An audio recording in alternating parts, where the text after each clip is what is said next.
નમસ્કાર દોસ્તો, આજે વેરાવળમાં એક પેટ્રોલ પંપ સીલ થયો છે। આ રેયોન ફેક્ટરી જે ખાનગી છે તેના ગેટ નંબર 2 છે અને આ ગેટ નંબર 2 પર આ ઇન્ડિયન ઓઇલનો એક ખાનગી પંપ છે જે અહીંયાના કોઈ વ્યક્તિ છે તે ચલાવતા હતા। આ પંપને આજે સીલ કરવામાં આવ્યો છે પ્રશાસન દ્વારા। અહીંયા પર ગીર સોમનાથ કલેક્ટરની સૂચનાથી પુરવઠા વિભાગની ટીમ છે તે અહીંયા પર ત્રાટકી હતી અને જાણવા મળ્યું છે કે આ 1 લીટર પેટ્રોલની અંદર 20 થી 30 મિલીમીટર જેટલું પેટ્રોલ ઓછું આવ્યું હોવાનો આરોપ છે, જેના કારણે કાયદેસરની કાર્યવાહી અહીંયા પર કરવામાં આવી છે। જુઓ, આ સીલ મારી દેવામાં આવ્યો છે આ પંપને પુરવઠા વિભાગ દ્વારા।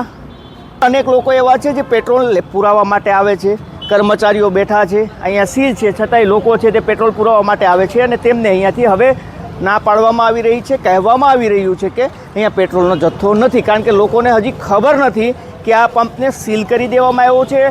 આ પંપને સીલ કરવા પાછળનું કારણ મુખ્ય ગણવામાં આવી રહ્યું છે ક્યાંક ને ક્યાંક પેટ્રોલની અંદર ઘફલો થતો હોય તેવો આરોપ લાગ્યો છે। અપૂરતું પેટ્રોલ મળતું હતું તેના કારણે સીલ કર્યું છે। જો કે આ સમગ્ર મામલે જિલ્લા કલેક્ટરનું શું કહેવું છે એ પણ હવે જોઈએ।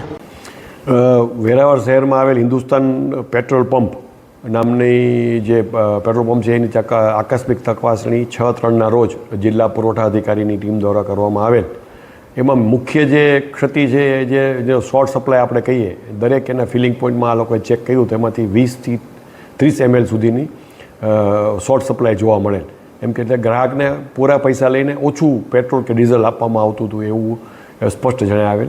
વિશેષ જે રોજના જે પત્રકો જે એમ રજિસ્ટર નિભાવવાના હોય છે, એના સ્ટોકના હોય છે, ડેન્સિટીના હોય છે, એ તમામ જે રજિસ્ટરો છે એ 29/2/2024 પછી નિભાવેલા નહોતા, જે બહુ ગંભીર સ્થિતિ હવે, કારણ કે એમાં એના સ્ટોકનો એટલે કેટલી આવક થઈ, કેટલું વેચાણ થયું એ જાણવા મળી શકે નહીં। ડેન્સિટી એને રોજ લેવાની હોય છે, સવાર સાંજની લેવાની હોય છે, એ પણ મળી શકે નહીં। ડેન્સિટીના કારણે આપણે જાણી શકીએ કે એમાં કોઈ એને ભેળસેળ કરી છે કેમ, એ ડેન્સિટીથી જ ખબર પડે, એ નિભાવવામાં આવેલ નહોતું।